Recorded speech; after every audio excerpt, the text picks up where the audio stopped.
Enseignement de Claude Olivier Adiaba du mardi 23 juin 2020 sur les conditions de l'amitié. L'amitié est un sentiment réciproque d'affection ou de sympathie qui ne se fonde ni sur les liens de sang ni sur l'attrait sexuel. Et les relations qui en découlent sont l'affection, la sympathie, la camaraderie, l'entente et la bienveillance. Un ami est un allié, quelqu'un qui se réjouit de notre bonheur et de notre réussite. L'amitié consiste ainsi à aider l'autre gratuitement sans rien attendre en retour, juste parce que son bonheur est le nôtre. Après ces acceptions, nous allons répondre à quelques questions que les humains se posent souvent au sujet de l'amitié. Quels sont les préalables à l'amitié? Y a-t-il une différence entre amitié et amour? Devons-nous faire confiance aveuglément à nos amis? Comment reconnaît-on un bon ami? Tous les êtres humains ont-ils la capacité d'aimer? Telles sont en effet les questions que les humains peuvent se poser. S'agissant de la première question, l'amitié a des préalables tout comme elle a des limites infranchissables. Comme préalable à l'amitié, nous pouvons citer la confiance et la sincérité.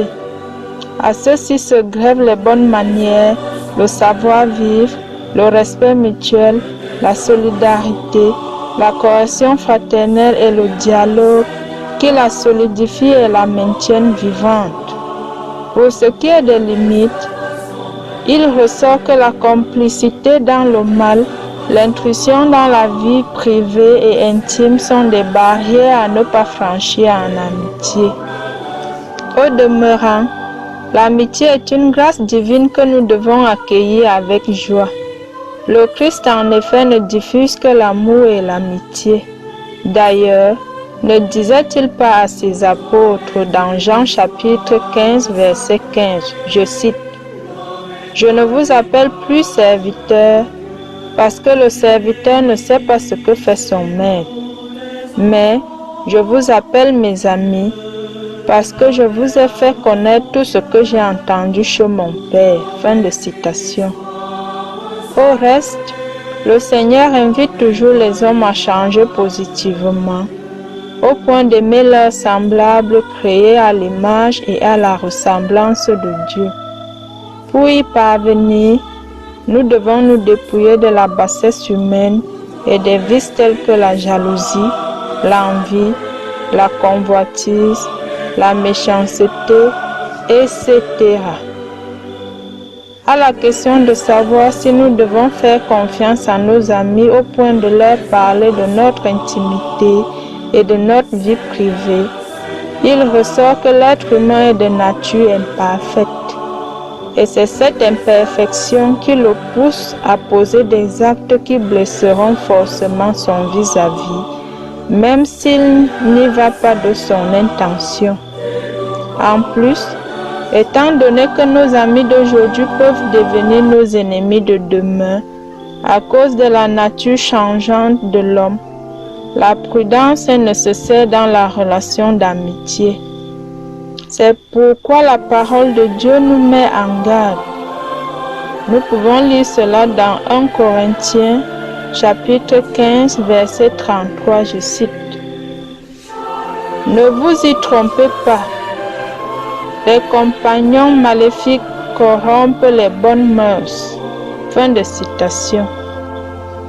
Néanmoins, bien que les bons amis soient rares, il en existe quand même. Les vrais amis n'ont pas forcément le même but dans la vie.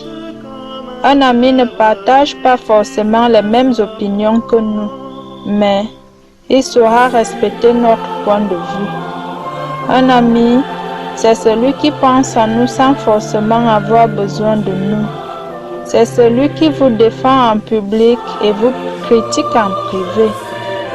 C'est celui qui sera toujours là quand vous aurez besoin de lui. C'est celui-là qui vous dira toujours la vérité, qui garde les secrets, qui se réjouit avec vous dans le bonheur et compatit dans la douleur. Étant donné que l'amour est un don de Dieu et que les humains n'ont pas la même capacité d'aimer, parce que celle-ci est spontanée chez certains, tandis que chez d'autres, il faut la cultiver. Nous devons donc implorer l'aide de Dieu pour qu'il nous accorde ce don. De toute évidence, l'ami est patient, tolérant, attentionné. Il nous manifeste toujours la bonne humeur, ne nous expose pas, ne nous méprise pas, même quand nous l'offensons. Il ne nous fait pas de chantage, ne nous rejette jamais. Il est prêt à tout pour nous venir en aide et nous relever. Il le fait sans intérêt et sans arrière-pensée. Cependant, l'amitié ne s'accommode pas à la trahison et au mensonge qui en constituent ses obstacles. Pour éviter ces obstacles, il est écrit dans Jean chapitre 13, verset 34, je cite: « Je vous donne un commandement nouveau, aimez-vous les uns les autres. Comme je vous ai aimé, aimez-vous les uns les autres. » Fin de citation. Que Dieu vous bénisse.